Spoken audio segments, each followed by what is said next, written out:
estamos próximos a vivir, que es la Navidad. Y estamos también conversando ahora con Jorge Moller, representante en Chile de GSTC, el Consejo Mundial de Turismo Sustentable, y además fundador de Regenera ONG.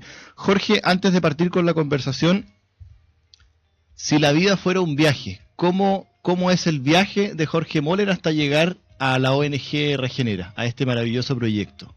Por supuesto, marcando hitos, digamos, relevantes y algunos procesos que a lo mejor hayan sido importantes para ti al momento de tomar esta gran decisión. Sí. Mira, yo tuve la suerte de criarme en un Santiago distinto que el que existe hoy día. Yo vivía en la Florida, me criaron ahí mis padres, y en ese entonces la Florida era completamente rural. Hoy día está llena de casas y qué sé yo llegaba al colegio y me crié en un jardín muy grande también, etcétera. Eso me marcó muchísimo mi vínculo con el jardín de mi casa, aunque no se crea, digamos, a mí me hizo un vínculo con las plantas, con las aves, con mi jardinero, que fue mi gran maestro, en regar con canaletas, ¿no es cierto?, en esos entonces, como que fui un pequeño agricultor desde muy chico, criado en ese ambiente. Y además mi padre, que yo creo que es el caso de muchos de los auditores, pueden dar testimonio de que los papás, cuando nos enseñan esa cercanía a la naturaleza, queda impregnada profundamente. Así es. Yo creo que es uno de los legados más fuertes. Yo creo que detrás de cada amante de naturaleza vamos a encontrarnos probablemente muchas veces con quien nos va a relatar que su padre fue quien lo introdujo al tema. Yo creo que hay un deber como padres nosotros de poder delegar esto en nuestros hijos a temprana edad, ¿no es cierto? Así es. Me tocó vivirlo y en ese contexto me tocaba venirnos, me recuerdo, un mes completo a pescar en la cordillera desde la región de la Araucanía prácticamente hasta los lagos. Nos pasamos un mes, pero en un sur que era diferente. Claro. Era un sur,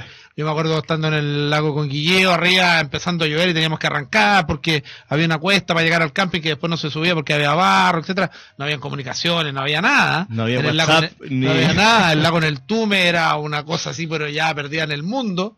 En fin, y ahí hacíamos campamentos con carpas que la bolsa de los fierros pesaba 50 kilos. Claro. Hoy día no pesan nada, son barras de aluminio. O sea, era otro tema salir a acampar en ese entonces. Y de ahí después yo empecé a trabajar. Cuando salí del colegio estaba estudiando biología y empecé a trabajar en las noches en un pub haciendo tragos, lavando platos. Empecé de la cocina, por supuesto, de muy abajo, y en el segundo piso existía una empresa de turismo de aventura, la primera que hubo en Chile, que se llamaba Altue Expediciones. ¿Cómo se llamaba? Altue Expediciones. Altue Expediciones. Estamos hablando de los años 80, compadre. Puede que haya alguno de los auditores ahí que haya pasado por el Geopub en la calle Encomenderos con Providencia, ahí en el segundo piso estaba Altue Expediciones, que era Pancho Valle, que se trajo, fue a estudiar a España, turismo, y se trajo entonces una balsa vieja de allá para hacer rafting, no tenía idea cómo partir, etcétera, y fuimos aprendiendo un poco de todos estos gringos que venían a hacer rafting al Biobío. El Biobío, recordemos, para aquellos que no lo saben, era uno de los 3 ríos más importantes del mundo para rafting, junto con el río Colorado en Estados Unidos y el Zambezi en África, y que lamentablemente hoy día no lo tenemos porque lo represaron. Entonces, bueno, esta empresa Alto Expedición hacía rafting ahí en el Biobío, y también hacíamos rafting en el Trancura. Esta empresa fue la que inició el rafting en el río Trancura en Pucón. Estamos hablando de los años 84, 83, y yo recuerdo que yo me iba a Pucón a instalar los 3 meses ahí, a dirigir un poco las operaciones, y hacíamos también las ascensiones al volcán. Ahí un gran saludo a la gente de Pucón. Y ahí yo derivé en un tema que yo quería hacer mucho más educación ambiental. A mí en realidad el mundo de la aventura en sí, por sí, de vender adrenalina, nunca me llamó demasiado la atención, y yo sentía que esto era un medio para educar, que subirte arriba de una balsa, subirte arriba de un caballo, o ir a hacer trekking, no era per se algo que yo quería hacer porque sí, sino que quería en realidad hacer mucha interpretación del medio, del patrimonio cultural y natural. Y ahí tomé la decisión de irme a vivir a Puerto Varas en el año 89 e instalarme en la costanera de Puerto Varas. Ahí estaba mi empresa que se llamaba Ecotravel, algunos se acordarán que hayan pasado por ahí unas balsas viejas, y fue una concesión del municipio, era una antigua estación de bombeo de agua del lago Yanquihue, donde las máquinas ya no estaban, y yo le propuse al alcalde cambiar esa cosa que estaba muy sucia y muy desprotegida por esta oficina de ecoturismo que no existía en Puerto Varas. En realidad, la verdad, las cosas que yo fui uno de los pioneros del ecoturismo en Puerto Varas. Estaba una empresa que hacía turismo muy masivo y en buses grandes, etcétera. Así es que ahí me dediqué a explorar, pues tuve 20 años básicamente recorriendo Puerto Varas y sus alrededores, en la región de los lagos, algo acá también en la región de los ríos, la reserva costera valdiviana, veníamos harto con visitantes ahí, etcétera, etcétera. Y en algún momento tomé la decisión de ya no dedicarme más a trabajar con turistas, sino que a trabajar con la gente que recibe a los turistas. Claro. Cambié en 180 grados, 100%, 180 grados. Dije, en realidad, a mí lo que me da... Esto fue una experiencia muy bella que tuve con pueblos originarios en la zona de Quinquén, arriba en Lonquimay. Aprovecho de mandarle un saludito a la escuela de Quinquén, niños maravillosos, que les recomiendo mucho que vayan a conocer. Un saludo para ellos. Un lugar maravilloso, arriba cerca de Calma, ¿no es cierto? Y me tocó conocer ahí ese lugar, y ahí ya empecé a darme cuenta que los territorios necesitaban ayuda, y desde ahí no he parado los últimos 10 años de aprender, porque esto hay que aprenderlo, no hay... Es un aprendizaje mutuo en el fondo. 100%, y además hay mucha metodología, hay muchas técnicas para ayudar a los destinos, etcétera, etcétera, que hemos estado buscando ahí entre el extranjero y la intuición, para poder ayudar a tener un Chile mucho más sostenible, un Chile que realmente apunte a la calidad y no a la cantidad, a un Chile que respete la cultura local, a un Chile diversificado, que no sean los 3 clásicos destinos de este país, a una política pública acertada también, que por Dios que cuesta, que se demora muchas veces la política pública en poder apalancar esta industria del turismo. Necesitamos mucha política pública. Así que feliz hoy día desde esta ONG muy chiquitita, no somos muchos, hemos crecido harto, pero somos apasionados, somos bien entregados a la pega que hacemos y 100% dedicados a planificación territorial, pueblo originario, etcétera. Perfecto. Oye, Jorge, y después de esa historia, que gracias por el relato, ¿cómo ves a Chile? ¿Cómo ves a Chile en materia de turismo, hablando justamente de planificación territorial, de gobernanza, de cantidad de turistas? Veíamos la otra vez una noticia en que se observó, digamos, una baja en la cantidad de turistas, pero aumento en las divisas generadas, lo cual parece una muy buena noticia, pero esperamos que también eso forme parte de una estrategia, porque en el fondo esto ocurrió, y hay que decirlo, en gran medida por la caída del mercado argentino. Pero no es que hayamos tomado una decisión de privilegiar cantidad, o sea, calidad versus cantidad. Yo creo que estamos todavía aprendiendo mucho, Yo creo que yo siempre he hablado de que hemos roto un paradigma, el paradigma por lo menos la industria en que yo me formé cuando llegué a Puerto Varas. Queríamos a toda costa tener la máxima cantidad de turistas posible para poder subsistir, ¿no es cierto? Era vender, porque no sabíamos cómo íbamos a tener esa sostenibilidad económica. Y yo creo que esa fue un poco la realidad de este país durante mucho tiempo, y gracias a un eficiente, y por qué no decirlo, programa de promoción internacional, que fui partícipe yo en Turismo Chile, formé parte del directorio, y con mucho orgullo debo decir que se hizo una pega potentísima ahí desde la CPT, la Corporación de Turismo, ¿no es cierto?, que partió hace mucho tiempo atrás y que después se transformó en Turismo Chile. Se ha hecho una pega extraordinaria. Sin embargo, hay que entender hoy día, a la luz de los errores, que el país no puede solamente dedicarse a la promoción. Tiene que dedicarse a la planificación en forma simultánea y quizás anticipada. Cuando tú solamente promocionas y no planificas, colapsas destinos, porque en el fondo estás anunciando las bondades de un destino, la gente llega y sin embargo te llega mucho más de la que quizás calculaste o que nunca calculaste. Entonces las cosas no hay que hacerlas como a la virulí, como decíamos vulgarmente, ¿no es cierto?, sino que hay que entender que la promoción es una herramienta que puede ser tu mejor o peor enemigo, depende de cómo tú la ejecutes. Y ahí yo creo que en Chile estamos aprendiendo también a diversificar, porque es muy importante entender que no solamente en lugares, sino que también en épocas del año. Las empresas necesitan tener movimiento, ojalá, 8 meses al año. Y para eso hay que innovar. Para eso hay que promover un Chile que también puede hacer cosas en otoño, tour fotográficos, cursos de cocina, encuentros románticos, en fin. Yo creo que en la primavera también se pueden hacer miles de cosas. Entonces, la diversificación no solamente de las experiencias que tú estás ofreciendo en los lugares geográficos, sino que también tiene que ver en diversificar en torno a la estacionalidad. Yo creo que es un tremendo desafío que tenemos para no colapsar, precisamente, para no tener toda la concentración de turistas durante diciembre, enero y febrero, empezar a pensar cómo hacemos estrategias de mostrar un Chile distinto, un Chile al cual puedes venir en otra temporada, que quizás puedes tener tarifa o otro tipo de valor agregado, etcétera, etcétera, un foco distinto. Y eso yo creo que ya ha caído un poco más en la conciencia de las autoridades. Yo creo que el sector público y privado tiene que trabajar juntos. Aquí no se entiende una decisión unilateral de un público que no considera la opinión hoy día de los privados. Yo creo que eso ya está bastante instalado, las mesas y los comités, etcétera, que yo conozco a lo largo de Chile.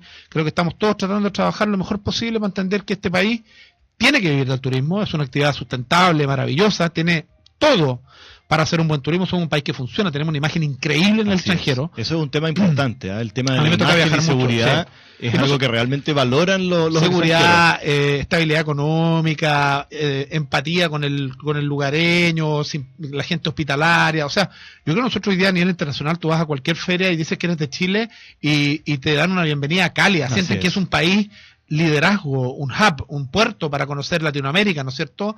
En donde todo funciona. La gente nos dice, no, pero en tu país yo tuve problemas con este vuelo y me engañaron con este hotel y este restaurante estaba pésimo y el guía era... Bueno, siempre hay cosas que suceden, ¿no es cierto? Pero yo creo que la imagen que tenemos en el mundo de la industria del turismo a nivel internacional es tremendamente positiva. Por lo tanto, están todas las cartas en la mesa para poder ir cada vez más siendo eficaces y eficientes en esta distribución, en esta sostenibilidad, en levantar el relato. Yo creo que ahí también hay un desafío que lo hemos conversado aquí en el programa, que tiene que ver con la identidad local, que tiene que ver Chile, quiénes somos y qué queremos entregar, y que tiene que ver muchas veces con que hoy día entender también, que lo vamos a conversar más rato en el programa, el perfil del visitante. Claro. Cuando empezamos a entender el perfil del visitante, que ya no solamente viene a disfrutar de la infraestructura y de la comodidad y del confort, sino que ya va mucho más allá, que tiene que ver con quién eres tú, qué es tu territorio, qué es tu historia, cuál es tu relato, porque ese es el requerimiento número uno que pone hoy día el viajero, porque quiere aprender, no solamente disfrutar y gozar de las bondades de la gastronomía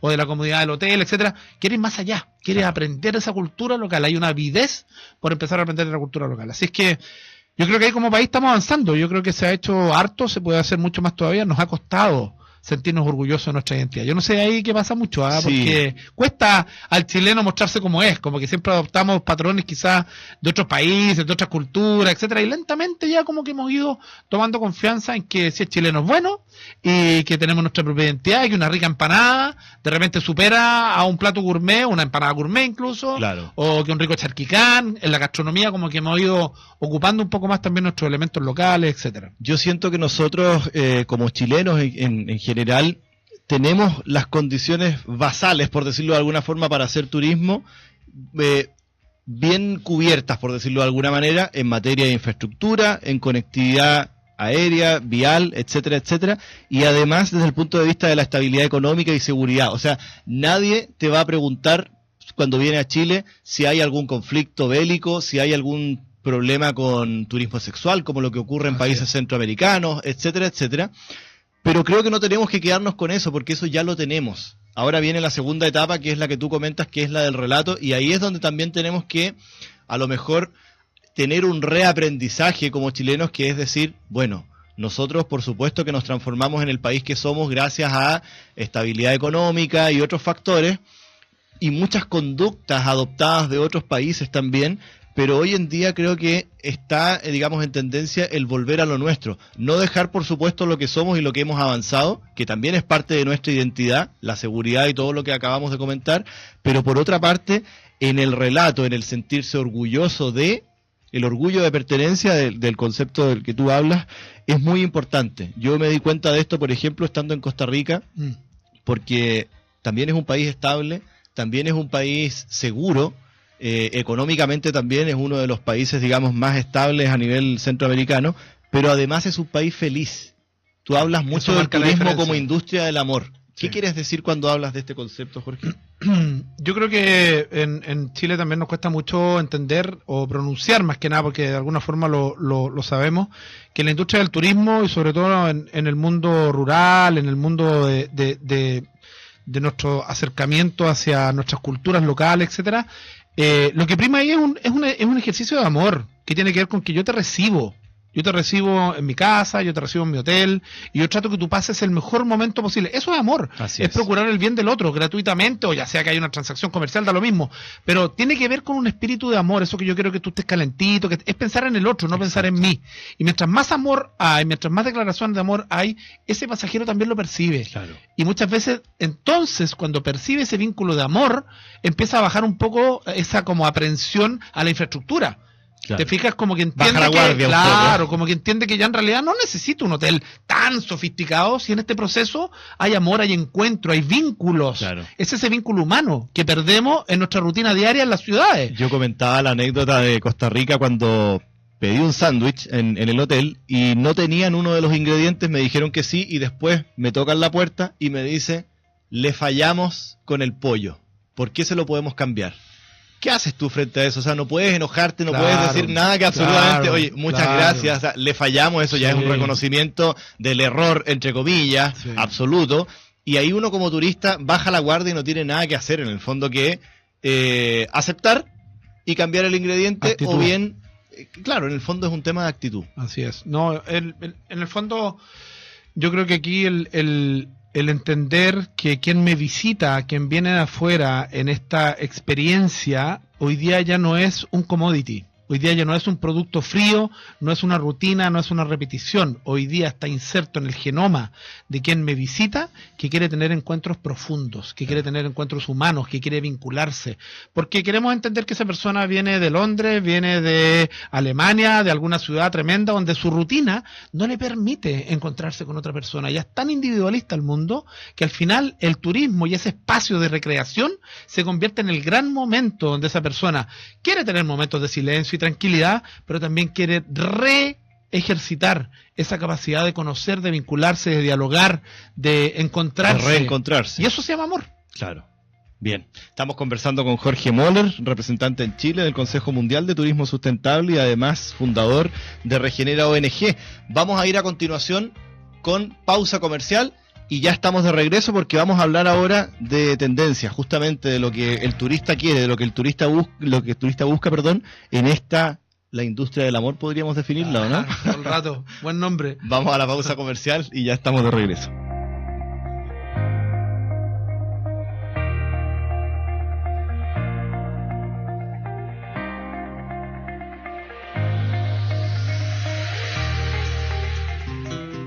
Según el doctor Miyazaki, doctorado en medicina y vicedirector del Centro de Ciencias Ambientales de la Salud y del Campo de la Universidad de Chiba, quien realizó diversas investigaciones